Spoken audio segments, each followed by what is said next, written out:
Bagi sebagian besar orang di dunia ini, harta memang teramat sangat menyilaukan.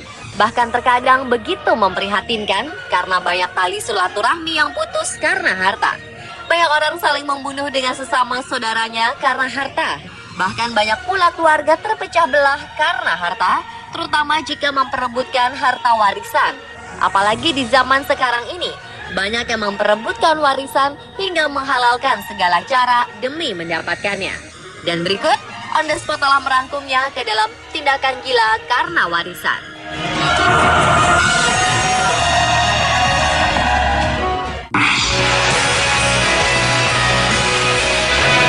Seorang wanita asal New Hampshire, Amerika Serikat, nekat membongkar kuburan ayahnya. Wanita bernama Melanie Nash itu ingin mencari surat wasiatnya asli dari ayahnya, Eddie Nash. Melanie mengaku ia merasa warisan yang diberikan kepadanya terlalu sedikit. Oleh karena itu, ia berinisiatif untuk membongkar kuburan ayahnya yang meninggal pada 2004 lalu untuk mencari surat wasiat asli yang mungkin terbawa di bajunya. Namun ia hanya mendapatkan botol alkohol dan rokok. Akibat kisah gila yang dilakukannya, Melanie akhirnya ditangkap polisi setempat.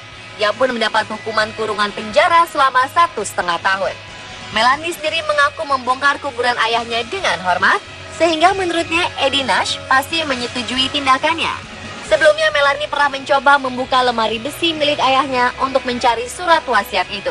Karena tidak berhasil, ia pun memutuskan untuk melakukan tindakan unik dengan membongkar kuburan ayahnya.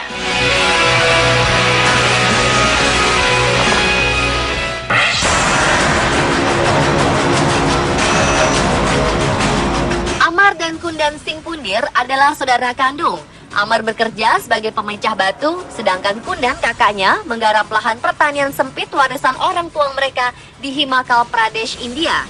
Dua bersaudara berusia 40 tahunan itu selalu tinggal bersama. Mereka berbagi apa saja dari mulai rumah, pekerjaan, bahkan berbagi istri.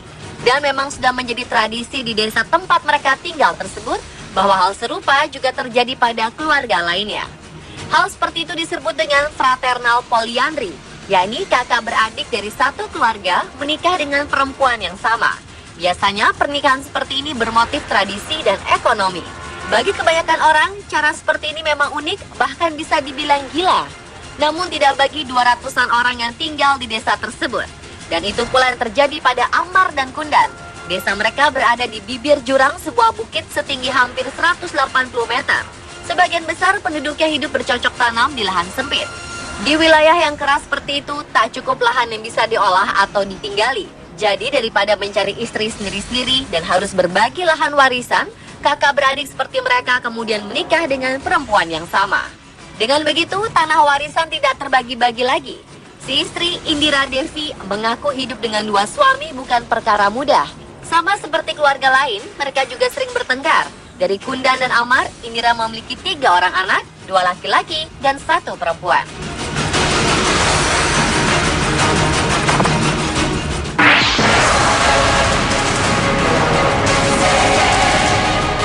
Maria Vicentia tega membunuh ayah kandungnya, Harry Sonda, dan ibu tirinya, Jolie Libinio, demi harta warisan.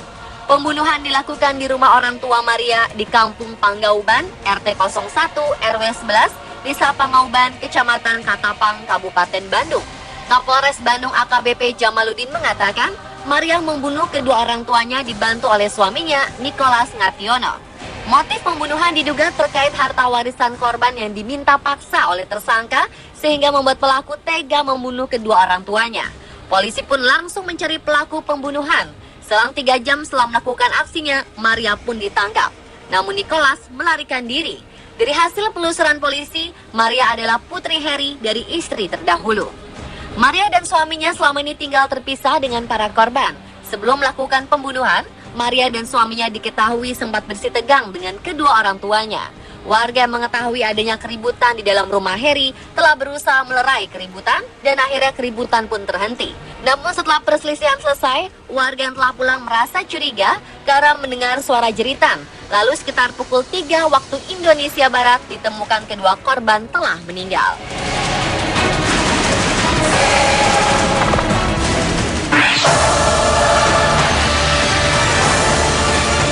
Menjadi anak tunggal dari keluarga keluarga terkaya di Australia, Gina Rinehart, mewarisi seluruh kekayaan dan perusahaan tambang milik sang ayah. Uniknya, meski pernah menjadi pewaris tunggal keluarga kaya, Rinehart tak sedikit pun berniat mewariskan harta pada anak-anaknya. Wanita terkaya di Australia ini tercatat memiliki total kekayaan mencapai 15,2 miliar US dollar atau sekitar 202,3 triliun rupiah. Meski memiliki 4 anak yang siap menggantikan posisinya di perusahaan, namun Rinehart tak menunjukkan niat untuk mewariskannya. Baginya, tak satu pun dari anaknya memiliki kemampuan untuk meneruskan bisnis keluarganya tersebut. Kondisi inilah yang mendorong Rinehart terjerumus ke dalam skandal perebutan kekuasaan perusahaan dengan 3 anaknya. Sementara si bungsu Ginny Rinehart mengikuti semua perintah ibunya. Namun ketiga anak kandungnya yang lain tak terima karena sang kakek juga mewariskan harta untuk cucu-cucunya dan bukan pada Rinehart semata. Skandal perebutan harta kekayaan dan bisnis keluarga itu terekam dari email yang dikirim ketiga anak pertamanya pada sang ibu pada 3 September 2011. Beberapa hari sebelum ulang tahun anak bungsunya, Ginia Rinehart yang ke-25 yang mengirim email balasan pada kakak-kakak Ginia. Dalam email tersebut ia mengatakan akan mengelola seluruh warisan ayahnya sendirian hingga 2068. Artinya saat itu Rinehart berusia 114 tahun. Namun ketiga kakaknya, khususnya John Langley Hancock selaku anak pertama, tak henti menuntut apa yang menjadi haknya. Hal ini mengingat sang kakek yang juga mewariskan harta untuk cucu-cucunya. Lalu pada awal Oktober 2013, hati Rinehart dikabarkan melunak. Ia menawarkan untuk menyerahkan posisi manajemen ke salah satu dari 2 anak pertamanya. Langkah itu diambil Rinehart untuk mengakhiri gugatan anaknya yang diajukan sejak September 2011 silam.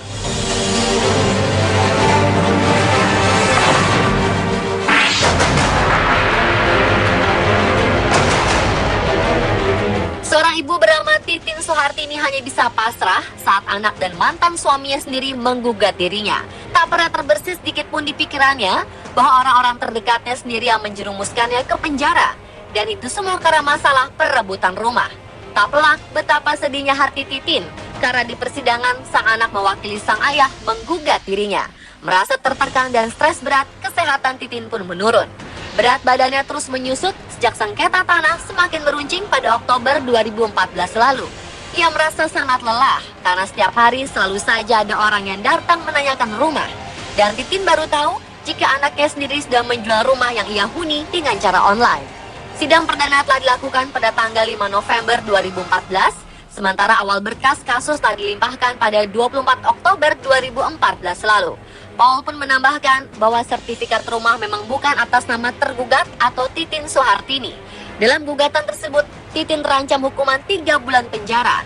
Wanita yang kini menjanda dan beranak 7 tersebut terpaksa keluar dari rumahnya di perumahan Taman Cibalagung, Blok T nomor 2, RT 02, RW 05, Kelurahan Pasir Jaya, Kota Bogor.